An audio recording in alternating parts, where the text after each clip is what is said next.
खुलुमबाय समनि रादाबाव नोंथांमोनखौ बरायबाय दिनै आं दंफैयो बाक्सा जिल्लानि बे सालबारि महकुमानि सौरागुरि गामियाव सासे आबादारि बयजोंबो मिथिजानाय बिरेन गयारि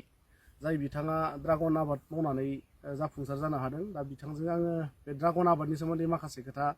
सावरायनो दिनै नै बिथांनि ड्रागन आबादथिलियाव दंफैयो गिबियाव समनि रादाबाव नोंथांखौ बरायनानै लाबाय खुलुमबाय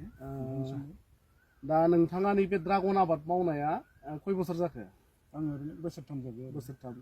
गिबियाव नोंथाङा बे ड्रागन आबादखौ मावनो थाखाय सोरनिफ्रायबा थुलुंगा मोन्दोंमोन नामा थुलुंगानाय माने आं मबाइलाव नुनानै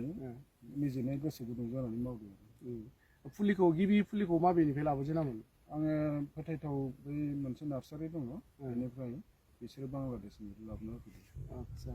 दा नोंथाङा बे गिबि गायजेननाय समाव बेसेबांसो खरसा खालामनानै खय बिगा हायाव मावजेनदोंमोन बे आबादखौ गिबियाव आङो बिगायाव 2 लाखसो थांदों आरो निजे मावनो हायोबा 1.5 लाखआवनो जायो आरो खामलाजों मावजोबनाय नालाय 2 लाखसो थांदों बिगायाव गायखांनायनि उनावहाय बे माने प्रडाक्टखौ मोननोबा फिथाइखौ मोननो थाखाय बेसेबां सम नेनांगौ जायो आंनिया बोसोरसेयाव मोनदों फिथाइ बोसोरसे उनाव ओमफ्राय खायसे जात दङ बोसोरनैयाव मोनो खायसे बोसोरथामाव मोनो आं बोसोरसेयाव मोनदों आरो दासिम नोंथाङा नैबे बागाननिफ्राय खनबेसेसो फिथाइ फानजाखो बोसोरनै फानखांबाय आङो ओमफ्राय नैबे थार्ड टाइमनिबो दा नोंथाङा दिनैसिम बे ड्रागन आबादखौ बेसेबां बिगा हायाव मावदों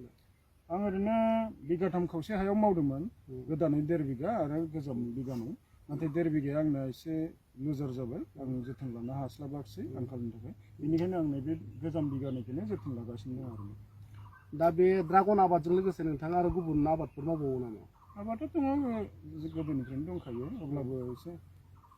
लेबु आबाद दङ ओमफ्राय थालिर आबादा गैथ'ला बेनिफ्राय फरेस्ट्रि दङ ओमफ्राय माइ आबादफोर थायो दा नोंथाङा दिनै ड्रागन आबाद मावनानै जाफुंसार जानो हादों बा बेनि सिगांबो लेबु आबाद मावोमोन आरो लोगोसेनो थालिर आबादबो मावबोदों दा नैबे आबाद मावनानैबो जे जों जाफुंसार जानो हायो बा जा गावनि आथिङाव जों गसंनो हायो जोंनि माने जाखांबोनाय माखासे लाइमोनफोरखौ बा जोंनि आबादारिफोरखौ नोंथाङा मा मेसेज होनो सानगोन जोंनि आबादारि लाइमोनफोरखौ आं बेखौनो बुंनो सानो जे जोङो गोदोनि बायदि ट्रेडिसनेल मुडआव मावालासिनो दानि साइन्टिफिक मुडआव मावोबा जों एसे बांसिन प्रडाक्सन मोनो आरो बांसिन खामायखौ खालामनो हायो आरो दा नोंथाङा नैबे ड्रागन आबादजों लोगोसे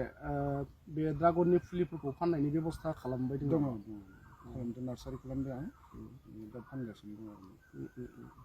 बे नार्सारिखौहाय नोंथाङा देग्लायनिफ्राय जागायदोंना आगोलनिफ्रायनो जागायखादों सिगाङाव ओरैनो स्टार्टिं एसे खालामदोंमोन 3000सो फुलि खालामदोंमोन ओमफ्राय एबार आङो 10,000सो फुलि खालामदोंमोन अलरेडि फानबाय माखासे दंबावो आरो माने रेसपन्सखौ पाब्लिकनिफ्राय मोनदों दा नोंथांमोना